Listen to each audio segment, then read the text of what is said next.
Hi everyone, my name is Heather and I'm the person behind Happy Puppy Truffles. Today I wanted to share with you guys another traditional origami. Today we're going to make an iris that actually has 3 petals, so it's more true to the real iris in the world. For this paper you need 1 piece of origami paper, and I'm starting off with a piece of 15 by 15 centimeter paper. Now the first step that you have to know when you make this particular 3-petaled iris is that you need to have a triangular piece of paper. So to show you guys how to do that, I'm going to show you how to fold and then cut the paper so you get a triangle, and then from there we'll fold. So what we're going to do is start off here with our color side facing down, and I'm just going to fold my paper in half like so. And then what I want to do is, with the crease running horizontally, I'm going to start over here on the right side and create a point with my crease, kind of get things started here. And then we're just going to shimmy this around until I can get this point to line up with that middle crease. Pull that until you get the right kind of tension between this point here and that edge, and then smooth everything out to make a nice crease. And then I'm just going to kind of do the same thing going this way too. And when I do this, I want to make sure, actually, it helps if you can have like a center crease up here at the top as a guide. Make sure we have that there. Just put a little center crease at the top, but we'll use that as a guide to know where to fold from here and to roll this down too, to get us this part that's folded over. Open everything up, and we're then just going to cut right along this creased line that you see here to give you a triangular piece of paper. Now once you have the triangular piece of paper, what we're going to do is have the color side facing down, and I'm just going to make sure that I folded it in half 3 times. Now I should already have a crease here from before, but then I also want to go every way that I can to create a crease all these different ways. Fold in half that way and fold in half this way too.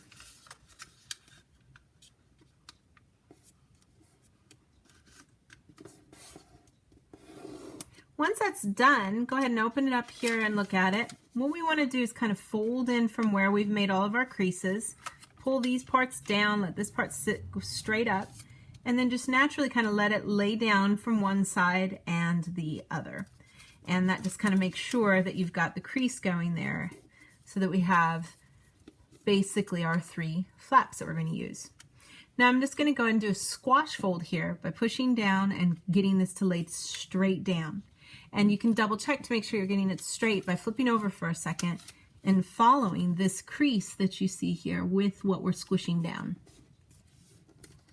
Kind of flip it back over again, make sure you've got good creases going there. Then we're going to flip it over and do the same thing for these other sides.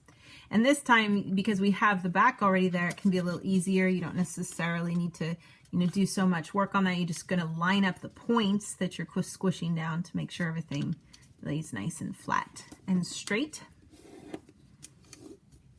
Get this little guy to move over. And then we'll do this last one too.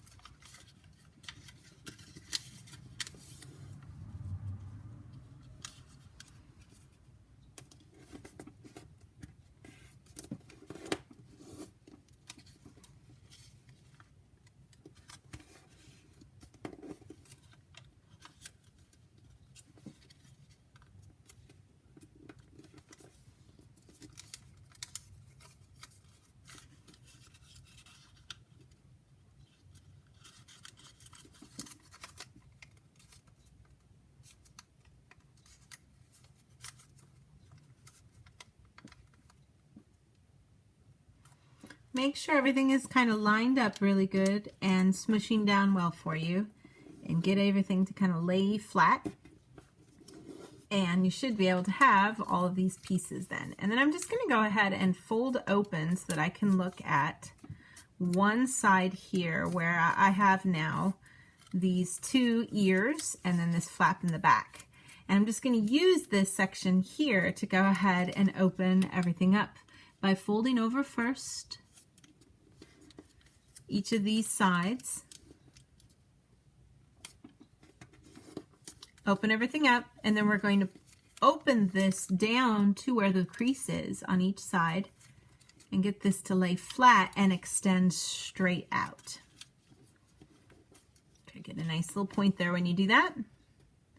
And then we're just going to repeat those steps on the other remaining sides. So I can kind of flip things over, roll the paper over, and find another section with the white little ears there. And you want to just go ahead and make sure that you fold from the tip there down.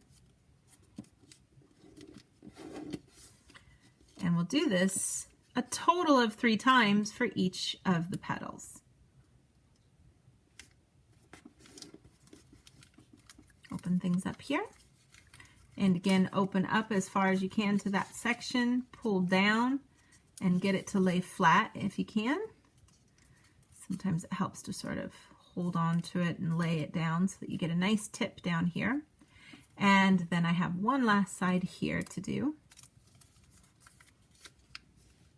It can be a little awkward because one of the sides is going to be a little fatter than the other because you do have an odd number of edges here. So, but as long as you just kind of follow where you're at and make sure you're looking at the right place every fold, you should be able to get everything to kind of open up nicely here.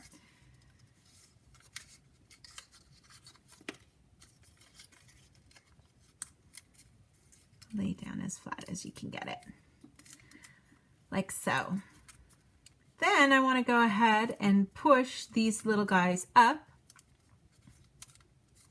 and I'm going to do that for all 3 of these sides. And then as a last little bit to kind of slim down everything, I'm going to go ahead and fold the section in to the center. And I want to make sure I'm looking at the side that's solid here when you do that. I'm just going to fold in. You don't want to look at the side that has a little mountain peak on it. Like so. Flip it over. This side has no little peak, so we can do it on this side too.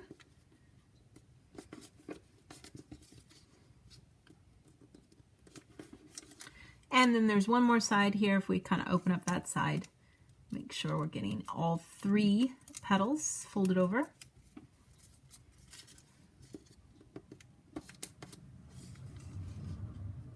And this makes the flower have that nice little slim sort of base to it, which is nice. So I now have all 3 of my petals, and looking from where we've just made these creases, what we can do is we can go ahead and pull this part back, kind of make a crease, do the same thing on this one, and then the same thing on this one too. And once you've kind of done all those, this should kind of open up on its own, and you should have this nice petals coming out from the base there for your iris. And then it's sort of up to you guys if you want to like curl them with a pencil or something to make them kind of curve, or leave them sort of more straight, and either way. But that is how you make a traditional origami iris that has 3 petals. I'll have some more fun things to share with you guys in the days to come. Thanks again always so much for watching, and I'll see you all next time. Bye.